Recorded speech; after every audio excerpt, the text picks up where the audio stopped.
Marco കാണാനേ ഞാൻ forum മാളിൽ PVR പോയത്. അവിടെ ചെന്നപ്പോൾ നമ്മുടെ മല്ലു ട്രാവലർ ഷാക്കിറിനെ കണ്ടപ്പോൾ ഷാക്കിർ പറഞ്ഞു ഇന്നലെ ഉണ്ണിമുകുന്ദനുമായിട്ട് കണ്ടായിരുന്നു, പുള്ളി ഭയങ്കര ടെൻഷനാണ്, പടം റിലീസ് അല്ലേ എന്ന് പറഞ്ഞു. അങ്ങനെ അതൊക്കെ സംസാരിച്ച് ഞങ്ങൾ സിനിമ കാണാൻ തിയേറ്ററിൽ കയറി. സിനിമ കണ്ടിറങ്ങിയതിന് ശേഷം ഷാക്കിറിൻ്റെ അടുത്ത് ഞാൻ പറഞ്ഞു, ഉണ്ണിമുകുന്ദനാട് ഇനി വിഷമിക്കണ്ട അല്ലെങ്കിൽ ടെൻഷൻ അടിക്കണ്ട എന്ന് പറഞ്ഞു. പടം വേറെ ലെവലാണെന്ന്. എൻ്റെ പൊന്നോ, അതേപോലത്തെ സിനിമ. അതായത് മലയാളത്തിൽ ഇങ്ങനെ ഒരു സിനിമ വന്നിട്ടില്ല, ഉറപ്പാണ് വന്നിട്ടില്ല. ഇനി വരുമായിരിക്കും, പക്ഷെ ഇങ്ങനൊരു സിനിമ ഇല്ല. നിങ്ങൾ എത്ര പീക്ക് വേണമെങ്കിലും നിങ്ങൾ ഹൈപ്പ് കയറ്റി വെച്ച് പോയിക്കോ, അതിൻ്റെ അപ്പുറമായിരിക്കും സിനിമ. അതേപോലെയാണ് പടം ചെയ്തിട്ടുള്ളത്. അതേപോലെയാണ് സിനിമയുടെ ഒരു പോക്കും. റീസെൻ്റിൽ ഇറങ്ങിയിട്ടുള്ള കുറേ സിനിമകൾ കണ്ടായിരുന്നു. കാര്യം നമ്മൾ ഇടയ്ക്ക് 1-2 റിവ്യൂ ചെയ്തായിരുന്നല്ലോ. അപ്പം വീണ്ടും സിനിമ റിവ്യൂ ചെയ്യാൻ വേണ്ടിയിട്ട് റീസെൻ്റ്ലി കുറച്ച് സിനിമകൾ ഞാൻ കണ്ടു. പക്ഷെ എനിക്ക് അങ്ങോട്ട് റിവ്യൂ ചെയ്ത് തുടങ്ങാൻ ഒരു എനർജി കിട്ടുന്ന രീതിയിലുള്ള ഒരു സിനിമ ആയിട്ട് എനിക്ക് ഒരു പടവും തോന്നിയില്ല. പക്ഷെ ഇത് എനിക്ക് അതേപോലെ തോന്നി. ശരിക്കും ഞാൻ വരുന്ന വഴിക്ക് വണ്ടിയിലിരുന്ന് കുറച്ച് വീഡിയോ ഒക്കെ എടുത്തായിരുന്നു. പക്ഷെ എനിക്ക് അത് പോരാന്ന് തോന്നിയിട്ടാണ് ഞാനിപ്പം വീട്ടിലിരുന്ന് എടുക്കുന്നത്. ഈ ഉണ്ണിന്ന് വയറുള്ളവരെല്ലാം കിടിലാണ്. സിനിമ എടുത്തേക്കുന്നത് തന്നെ ഒരു ഡാർക്ക് ഒരു ടോണിലാണ് പടം എടുത്തിട്ടുള്ളത്. അപ്പം അതിന്റെ പടം എടുത്തിട്ടുള്ളതിന്റെ കാര്യം പറയുമ്പോൾ ക്യാമറമാൻ, എഡിറ്റർ അവരെ പറയണം. അവർ നല്ല മെനക്ക് വൃത്തിക്ക് നല്ല ചെയ്തിട്ടുണ്ട്. പിന്നെ VFX ഗ്രാഫിക്സ് അതെല്ലാം നല്ല വൃത്തിക്ക് ചെയ്തിട്ടുണ്ട്. സംഗതി എന്താന്ന് വെച്ചാൽ ആദ്യം പറയേണ്ടത് സംവിധായകനെ പറ്റി മാത്രമാണ്. കാര്യം പുള്ളിയുടെ ആദ്യത്തെ സിനിമ നമ്മുടെ ഗ്രേറ്റ് ഫാദർ, ആ ഒരു പടം വെച്ചിട്ടാണ് ഹനീഫ് അദാനി പുള്ളീനെ നമ്മൾ ജഡ്ജ് ചെയ്യുന്നത്. അത് കഴിഞ്ഞ് വന്നിട്ടുള്ള പല സിനിമകളിലും പുള്ളി വേണ്ടത്ര കഴിവ് പ്രകടിപ്പിക്കാഞ്ഞിട്ടോ അല്ലെങ്കിൽ അപ്പോൾ എല്ലാ സിനിമകളും ഭയങ്കര ഹിറ്റൊന്നും അറിഞ്ഞില്ല. പക്ഷേ ഈ പടത്തിൽ അങ്ങോട്ടും ഇല്ല ഇങ്ങോട്ടും ഇല്ല. അതുപോലെ പുള്ളിയുടെ കഴിവ് പുറത്തെടുത്ത് നല്ലോണം ചെയ്തിട്ടുണ്ട്. ഇപ്പോൾ ഗ്രേറ്റ് ഫാദർ ചെയ്തതുപോലെ അല്ലെങ്കിൽ അത് പ്രതീക്ഷിച്ച പോലെ അല്ലെങ്കിൽ അതിൻ്റെ അപ്പുറം പ്രതീക്ഷിച്ച് നമുക്ക് ചെല്ലാൻ പറ്റും. പിന്നെ നമ്മുടെ ഉണ്ണിമുകുന്ദൻ എടുത്തിട്ടുള്ള ഒരു എഫേർട്ട് ഉണ്ടല്ലോ, പുള്ളി ഈസി ആയിട്ട് 6 പാക്ക് ഉണ്ടാക്കും, മണ്ണം വെപ്പിക്കും, അങ്ങനെയൊക്കെ ചെയ്യും. പക്ഷേ ഈ പടത്തിന് വേണ്ടിയിട്ട് ആ ഒരു സ്പെഷ്യലി കുറച്ച് കാര്യങ്ങളൊക്കെ പുള്ളി ചെയ്തിട്ടുണ്ട്. സിനിമ കാണുമ്പോൾ നിങ്ങൾക്ക് മനസ്സിലാവും. എടുത്തു പറയേണ്ട ഒരു കാര്യം ഉണ്ണിമുകുന്ദനെയാണ്. പടത്തിന് നമുക്ക് പുറത്ത് കിട്ടിയിട്ടുള്ള ഒരു ഹൈപ്പ്, അതായത് വയലൻസ്, സിനിമ ഭയങ്കര വയലൻസ് ആണെന്നുള്ളതാണ് നമുക്ക് ഹൈപ്പ് കിട്ടിയിട്ടുള്ളത്. അപ്പം പടം വയലൻസ് ആണ്.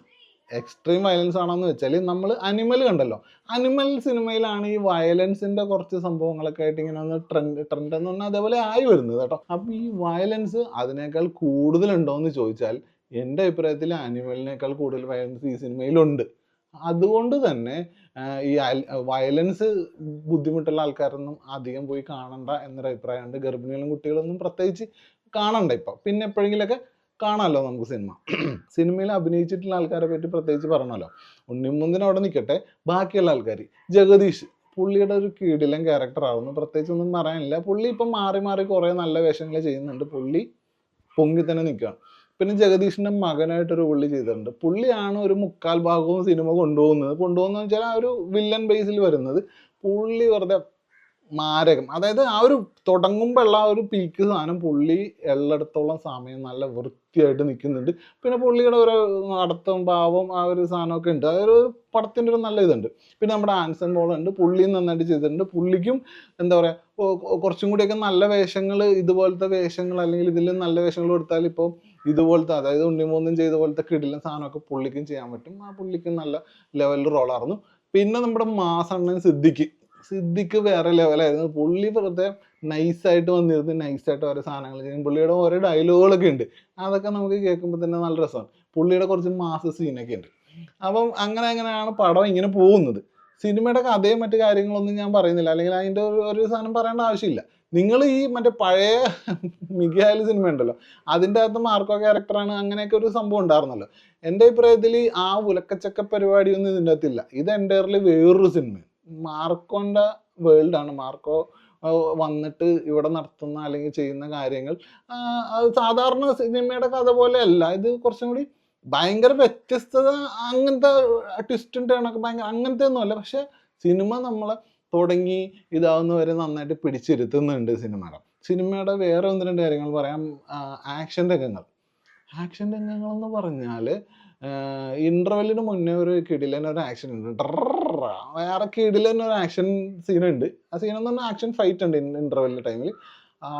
അത് മുതൽ പടം ഇങ്ങനെ പൊങ്ങി വരുന്നത് ഒറ്റയടിക്ക് മുകളിലേക്ക് പൊങ്ങിപ്പോയി. അങ്ങനത്തെ ഒരു സാധനം പറഞ്ഞു. ശരിക്കും നമുക്ക് ഈ രോമാഞ്ചം വരുന്ന കുറേ സാധനങ്ങൾ ഈ സിനിമയിലുണ്ട്. പിന്നെ നമ്മളെ മനസ്സിനെ വിഷമിപ്പിക്കുന്ന രീതിയിലുള്ള പല സംഗതികളുണ്ട്. പിന്നെ ഇതിൻ്റെ അകത്ത് ആ സ്റ്റെപ്പുമ്മേ കയറുന്ന ഒരു ഫൈറ്റ് ഉണ്ട്. അത് ഒരു സീൻ ശരിക്കും ഞാൻ മറ്റേ ഇത് ക്യാമറ കട്ട് ചെയ്യാണ്ട് സിംഗിൾ ഷോട്ടിൽ എടുത്ത പോലെ പെട്ടെന്ന് തോന്നും. പക്ഷെ സിംഗിൾ ഷോട്ടല്ല, കട്ട് ചെയ്തിട്ടുണ്ട്, പെട്ടെന്ന് മനസ്സിലാവില്ല.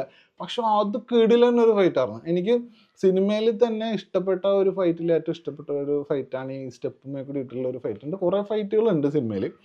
പിന്നെ ശരിക്കും ഈ സിനിമക്ക് വേണ്ടി നന്നായി പ്രയത്നിച്ചിട്ടുണ്ട് ഉണ്ണിമുകുന്ദൻ്റെ കഴിഞ്ഞ സിനിമകളൊക്കെ എടുത്ത് നോക്കുവാണെങ്കിൽ പുള്ളിയുടെ സിനിമ വമ്പൻ ഹിറ്റായിട്ടുള്ളതും ആവറേജ് ആയിട്ട് പോയിട്ടുള്ള സിനിമകളുണ്ട്. പല രീതിയിലും പുള്ളീനെ സോഷ്യൽ മീഡിയയിൽ നന്നായിട്ട് ട്രോളിയും കാര്യങ്ങളൊക്കെ വന്നിട്ടുണ്ട്. അങ്ങനെയുള്ള ആൾക്കാരുടെ എല്ലാവരെയും വായടപ്പിക്കുന്ന ഒരു സിനിമയായിരിക്കും ഇത്. എല്ലാവരും പ്രതീക്ഷിച്ചിരുന്ന ഒരു സിനിമ. അതായത് പുള്ളി നല്ലൊരു ഹീറോ ഇമേജ് ഉണ്ട്, എന്നാൽ പോലും പുള്ളിയുടെ ആക്ഷൻ ഹീറോ ഇമേജ് അങ്ങനെ പീക്കിലേക്ക് അങ്ങ് പോയി നിൽക്കുന്ന രീതിയിലാണ് പുള്ളി ഇതിൻ്റെ അത് ചെയ്തിട്ടുള്ളത്. ഈ ബോഡി റിവീലിംഗ് ഒരു സീനുണ്ട്. അപ്പം ആ സീനിൻ്റെ അകത്ത് നമ്മൾ സൽമാൻ ഖാൻ്റെ ഒക്കെ സിനിമയിൽ എപ്പോഴും എല്ലാ സിനിമയിലും ഉള്ളതാണ് ഷട്ടൂരി കാണിക്കൽ പരിപാടിയൊക്കെ. അതുപോലെയല്ല ഇതിൻ്റെ അകത്ത് കിടിലൻ സീനുണ്ട്. നമുക്ക് രോമാഞ്ചം വന്ന പോലത്തെ സീനുണ്ട്. കുറേ സീനുകളുണ്ട് രോമാഞ്ചം വരുന്ന. അതിലേറ്റവും കിടിലനായിട്ട് തോന്നിയൊരു സീനാണ് ബോഡി റിവീലിംഗ് സീൻ. പിന്നെ പല പല സാധനങ്ങളുണ്ട്. നിങ്ങൾ പോസ്റ്ററിൽ കണ്ട പോലത്തെ സാധനങ്ങളും ആ സിനിമയുടെ ആ ഒരു മൂഡിനെ നമ്മളിങ്ങനെ ക്രിയേറ്റ് ചെയ്ത് കൊണ്ടുപോകുന്ന കുറേ സാധനങ്ങൾ, ഫൈറ്റ്, പാട്ട്, പിന്നെ ബാക്ക്ഗ്രൗണ്ട് മ്യൂസിക് എടുത്ത് പറയേണ്ടതാണ്.